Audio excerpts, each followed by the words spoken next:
Well, I want to talk about birth defects, which we eliminated in the animal industry. That's right. We've eliminated every birth defect you can name and 10 times that many you can't name in the animal industry simply with what we call preconception nutrition. I'm not talking about prenatal vitamins with 12 vitamins and minerals in there.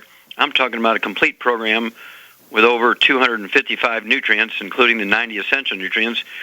And we're talking about the fact that I actually sued the FDA in federal court, and to be able to say that we can prevent neural tube defects by supplementation with folic acid. Now, before I sued them in federal court, you can say eating foods rich in folic acid could reduce the risk of neural tube defects, but you couldn't say supplementation with folic acid. So I had to sue them in federal court and prevailed over the FDA on that subject. 7 other lawsuits, too, in which I prevailed. Well, here's some of the main birth defects. What about Down syndrome? Regardless of what political party you belong to, Sarah Palin, ex-governor of Alaska, a vice presidential candidate for the United States of America, gives birth to a baby with Down syndrome. Her OBGYN should be put in jail for reckless endangerment, okay? Because we've known the cause and prevention of Down syndrome for at least 50, 60 years. Very simply prevented with preconception, complete nutrition. I'm talking about not proteins and fats, but all the known essential nutrients. Very simple disease, and you can look it up in the book, Rare Earths Forbidden Cures. Oh, yeah, by me and my wife, Dr. Milan. Rare Earths Forbidden Cures tells you about how to prevent Down syndrome. I even had one case with Evel Knievel's niece-in-law, Lauren Knievel, where she was diagnosed as having an embryo with Down syndrome at 2.5 months pregnancy. We gave her the program. The baby was born normal. Now, that was only one case, but it's kind of interesting to contemplate what might happen if we would treat all early stages of Down syndrome pregnancies with this program. What about, let's see here, what about congenital deafness? Well, we know that's a simple deficiency of manganese. You give every woman manganese before conception, there'll never be another baby born deaf. It's just that simple. What about things like cystic fibrosis and muscular dystrophy? Well, cystic fibrosis, I was actually awarded in 2011 the Klaus Schwartz Commemorative Medal for research with trace minerals that benefit humanity. Actually, the research was done, and actually the discovery it was made and published in 1977. That's right. And when I came out with that, and I said, hey, boys and girls, cystic fibrosis is not genetic as you think. It's a simple deficiency of trace minerals early in pregnancy or right after pregnancy when the baby continues to nurse from the mother who's deficient in these trace minerals. It is a reversible thing. You can supplement with these things, and the disease will reverse, and certainly is preventable, 100%. And they fired me because everybody knew it was genetic.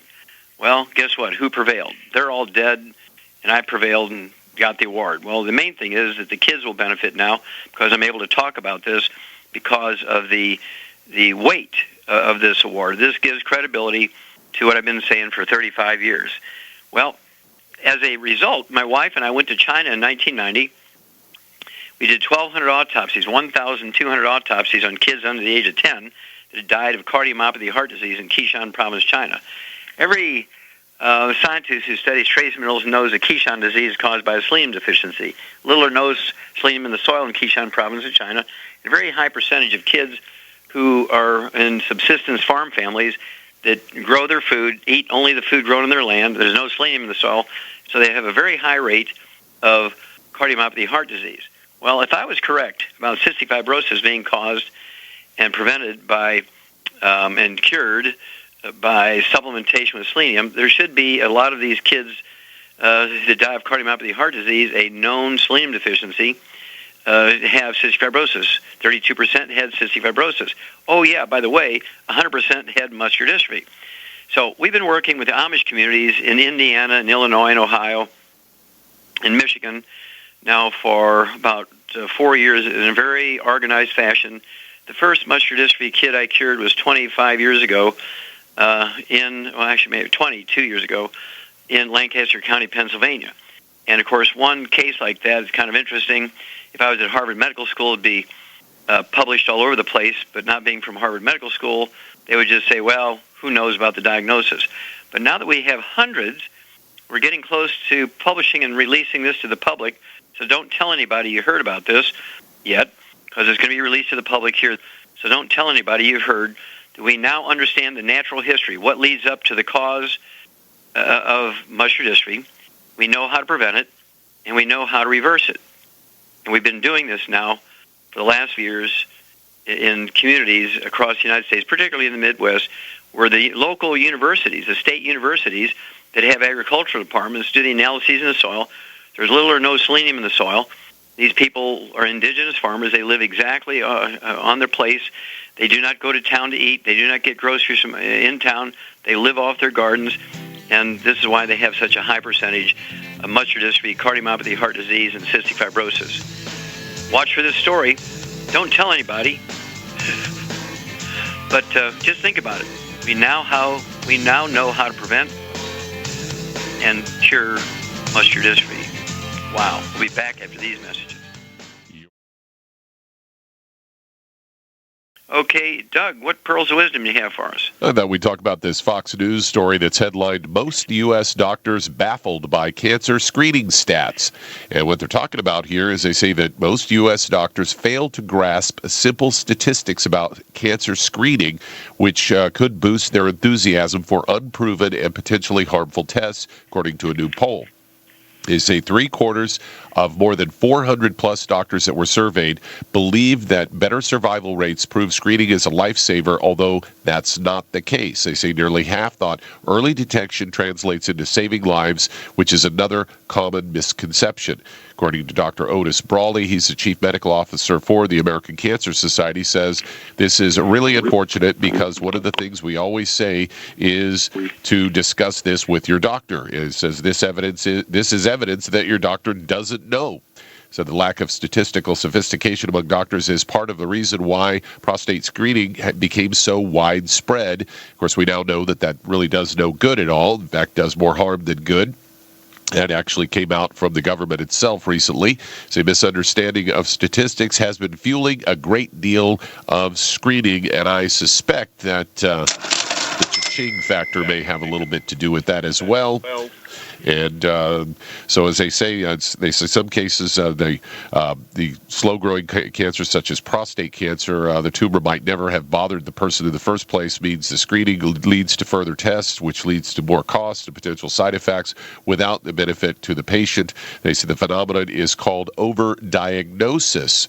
And they say these new findings are based on the responses of about 412 U.S. primary care physicians surveyed from 2010 to 2011 and published in the Archives of Internal Medicine.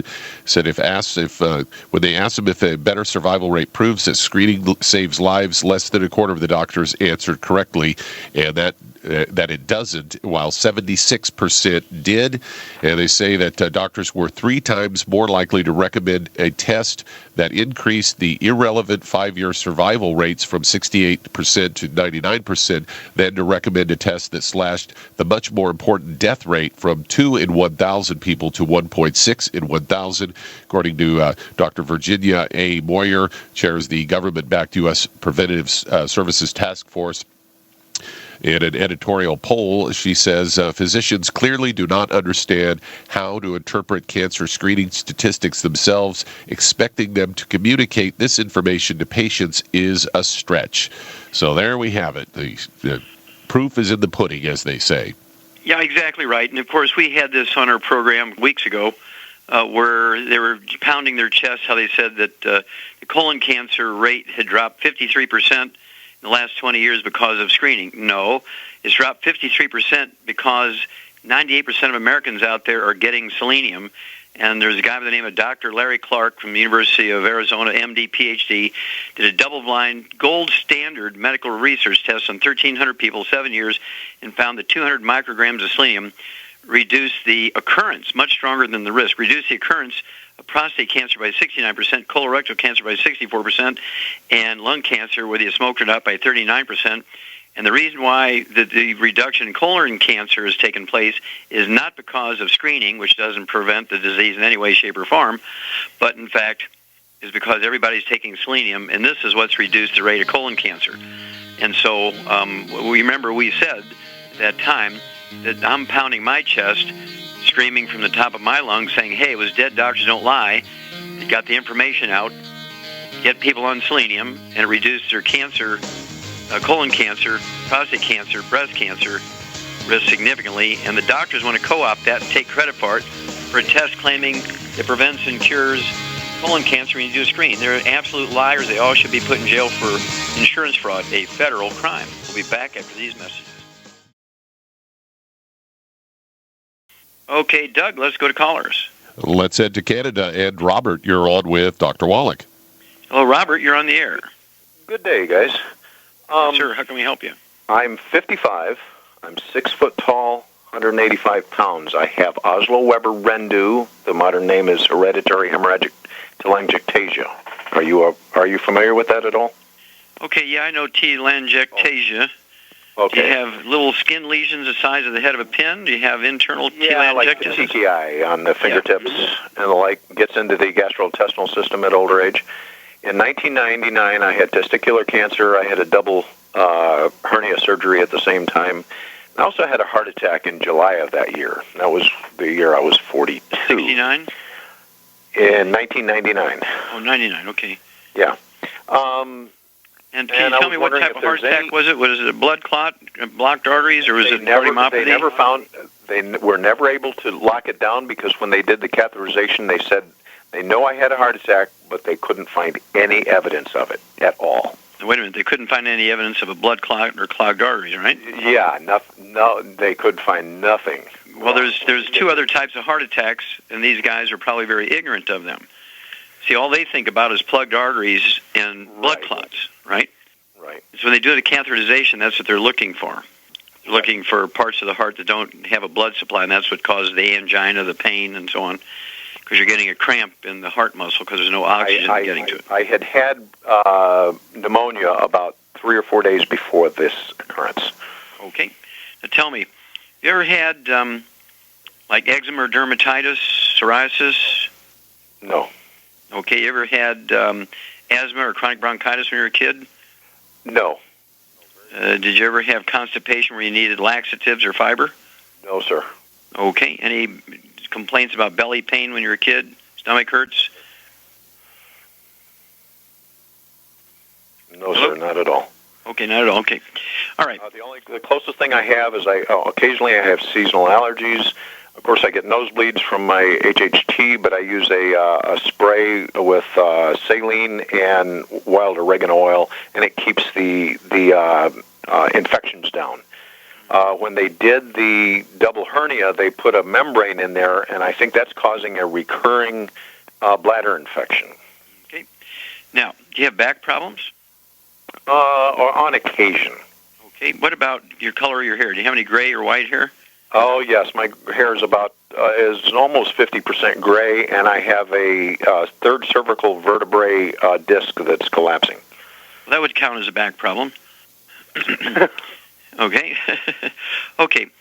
This bladder thing can be due to the disc collapsing because there's spinal nerves that come out from between the vertebrae and the lumbar area that service the bladder. When they get squeezed, as those discs collapse, the vertebrae get closer together, squeeze those nerves, and your bladder gets weird. So that could be a possibility. Hang on. We'll come back, and we will actually help you out here. We'll give you a great program. We'll be back after these messages. Okay, Doug, let's go right back to Canada. And Robert, all right, let me ask you one more question here, and then I'll lay out a program for you. Do you have a history of spider veins, varicose veins, hemorrhoids, or aneurysms? Absolutely not. Okay, so the only vascular thing you got here is the telangiectasis. Right. Okay. Well, the copper deficiency results in telangiectasis, kind of like varicose veins and arteries are the microscopic arteries. And when they get to be a varicose vein, you see these little pinhead-sized dots all over your arms, like petechiae all over your arms and legs and body, trunk and neck, and sometimes people get them on their face and so on.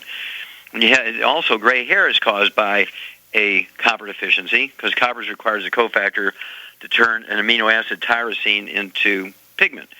And then a breakdown of elastic fibers in the body and in connective tissue, blood vessels, as well as disc between the vertebrae, cartilage, ligaments, tendons, and so on, So people tend to have tendonitis, cartilage problems, disc collapse when they have a copper deficiency. And since you have a collapsed disc, white hair, and these telangiectae all over the place, the odds are you have a severe copper deficiency.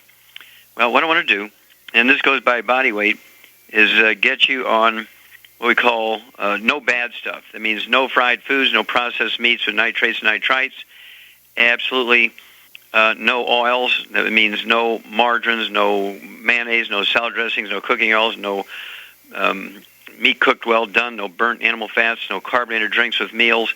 And the supplement program goes like this, Robert. You have to have 2 of the Healthy Start packs per month. There's 1 Healthy Start pack per 100 pounds of body weight per month. You weigh 185, is close enough to 200 pounds. That will allow you to have 1 ounce of the Osteo FX Plus at breakfast and dinner, 2 scoops of the Beyond Tangerine Nutri-Crystals at breakfast and dinner. It'll allow you to have 3 of the EFA Pluses at breakfast and dinner. All that will be accomplished by 2 Healthy Start packs per month. Now, I want you to take 9 of our selenium a day, 3 at breakfast, 3 at lunch, 3 at dinner. That comes to 3 bottles a month. And the reason is selenium doesn't have a direct effect here, but we have an enormous amount of copper in our selenium because copper is a great cofactor for many things to work, including selenium. So when we say you have a copper deficiency, we want you to take selenium, is because of the copper cofactors added to our selenium product, which you take 9 of those a day.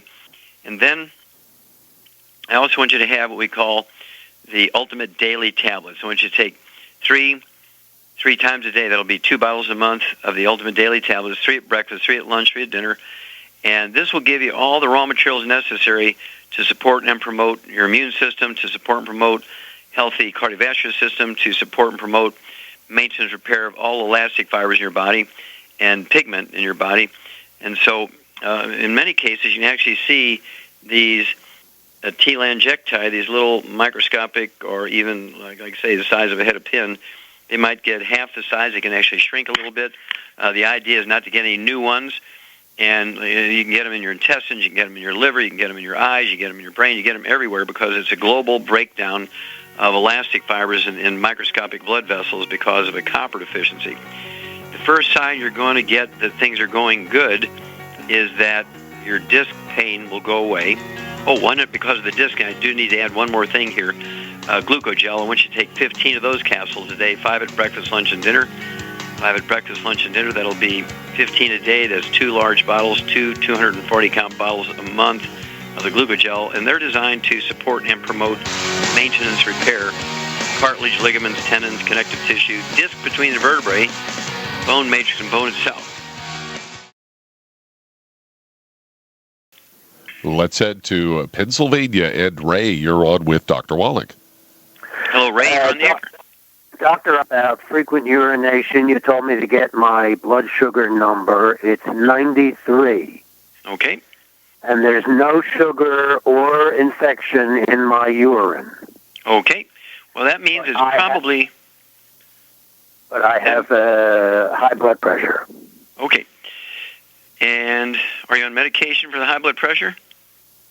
No, I didn't know. Okay, because there's a lot of doctors who give people with high blood pressure, they'll give them diuretics, which makes them pee all day to get rid of fluids, to try and lower their blood pressure by dehydrating them. And so I just wanted to make sure that your frequent urination, since we've eliminated diabetes here, the odds are is a prostate problem, but I wanted to make sure you weren't getting diuretics for your high blood pressure. Okay, so you're not on any medication for your blood pressure? No. Okay, good. All right, how much do you weigh, Ray? 156. All right. Okay, well, you want to get rid of bad stuff. No fried foods of any kind. No processed meats or nitrates or nitrites of any kind. If it's a meat of any kind in a container or wrapped with cellophane that has a label on it, ingredients label, you can't eat it. Canned meats you cannot have. Hot dogs, pepperoni, bologna, salami, jerky, Spam. You can't have that kind of thing. And then I want you to give up all oils. No margarines, absolutely no mayonnaise, salad dressings, cooking oils. If you're going to eat canned fish, that's fine, but you got to be packed in water. Mustard or tomato sauce cannot be packed in oils. The supplement program is going to go like this, Ray. and this is going to deal with the blood pressure and the frequent urination. I want you to have 2 Healthy Start packs per month. That'll be 1 dose of each of those 3 products at breakfast. Repeat that at dinner time. That's 1 ounce of the Osteo FX Plus at breakfast and dinner, 2 scoops of the Beyond Tangerine NutriCrystals at breakfast and dinner, 3 of the EFA Pluses at breakfast and dinner. That's going to give you all 90 essential nutrients plus another 180 other nutrients and antioxidants, 115 super juices to support your body's ability to maintain and repair itself. And then I want you to add, particularly for the high blood pressure, the Ultimate Daily Tablets. I want you to take 3 of those twice a day as 1 bottle a month of the Ultimate Daily Tablets, and they're designed to support and promote healthy blood flow through even blocked arteries and support and promote healthy blood pressure levels. And then I want you to take what we call our chocolate. You can either take Cocogivity Plus, which is a dark chocolate liquid, has 3,000 antioxidant points, 3,000 ORAC points per ounce, has flavonols, which lower blood pressure without any risk to your kidneys and liver and so on. And you can take 1 or 2 ounces of that a day. If you take 1 ounce, it'd be 1 quart a month. If 2 ounces a day, it'd be 2 quarts a month. This dark chocolate called Cocogivity Plus. We actually have pieces of chocolate the size of a pat of butter. The triple treat chocolate or the triple truffle chocolate, they both have flavonols in them. They're the dark chocolate. And so I would have 6 of those pieces a day, 2 at breakfast, 2 at lunch, 2 at dinner. You can mix and match them. And then lastly, I would have you take what we call Cell Shield RTQ. Cell Shield RTQ. And this is an antioxidant plus it has resveratrol, anti-aging thing. I want you to take 2 of those twice a day. That'll be 2 bottles a month. Oh, yeah, one more thing. You need the Prost FX. Prost FX. I want you to take 9 of those a day, 3 at breakfast, lunch, and dinner. That has the capacity to support and promote healthy prostate metabolism, support and promote healthy prostate reduction in size, and support and promote healthy urinary patterns. Call me every 2 weeks. I want to know your weight. I want to know your blood pressure levels. And it wouldn't hurt to take your keep testing your urine for blood sugar. Okay, Doug, let's go to callers. Let's head to Vermont. And Annette, you're on with Dr. Wallach. Hello, Annette. You're on the air. Hi, Doc. I spoke with you about my brother who had the lymphedema. He has night sweats. They've ruled out all sorts of cancers and mycobacteria. They've ruled all that stuff out. But forgot to mention he does have positive Epstein-Barr, and just want to know if all the suggestions that you gave me, if there's anything else with the Epstein-Barr. And the other thing is they're trying to get him to put him on Rituxan because they want to kill the B cells. No. I know that. No, you don't want to kill B cells. Interesting thing is, I was listening to one of your lectures on the appendix, and he had an appendectomy when he was a kid. Yep. Well, you cannot activate B cells into. They're kind of like killer T cells.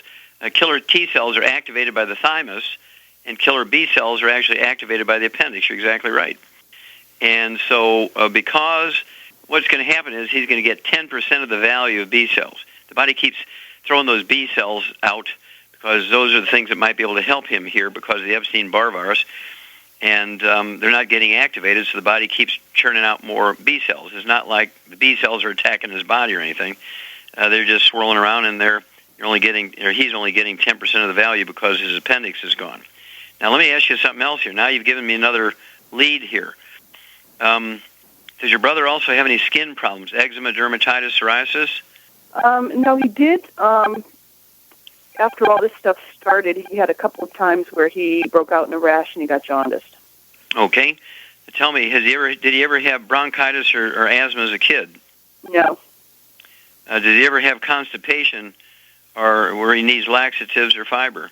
No, he told me no. Okay. Good. All right. I would still put him on a gluten-free diet because anytime you have all this weird stuff happening, doctors will blame it on Epstein-Barr. They'll blame it on Lyme's disease. But let's put him on a gluten-free diet for 90 days. We'll know in 90 days if that's having any effect. It means no wheat, barley, rye, or oats. So every store is full of aisles of gluten-free foods now because 30 to 80% of Americans, depending on the community, have a gluten intolerance. So get him on a gluten-free diet for 90 days. And if he has this dramatic healing and he feels really great, then we know gluten intolerance was the basic root cause. But one other thing, if I did not mention it, because I didn't know about the Epstein-Barr virus, he wants to have our killer biotic. I want him to take 3 of those 3 times a day, be 3 bottles a month. They support the immune system, but they also have antimicrobial activity. There's several herbs in this blend of 8 herbs that actually have antimicrobial activity. They kill viruses, bacteria, fungus, and yeast. And so that's going to kind of complete everything he needs there. But I would put him on a gluten-free diet because everybody has, if they were kissing boys and girls back in high school, everybody has Epstein-Barr virus. It was called the kissing virus, that kind of thing. It's the infectious mononucleosis that all high school kids get. They get it by transmitting it from kissing each other. And so everybody has antibodies for Epstein-Barr virus. And like Lyme's disease, doctors use it as a trash can disease. In other words, if they can't figure out something like cancer, arthritis, heart disease, or diabetes, they're lost. And so they just give it a label they're comfortable with. Oh, he's got antibodies for Epstein-Barr. It must be the Epstein-Barr. Let's give him the killer biotic, and let's get him on a gluten-free diet, and then call me every 2 weeks in that and give me a progress report. We'll be back after these messages.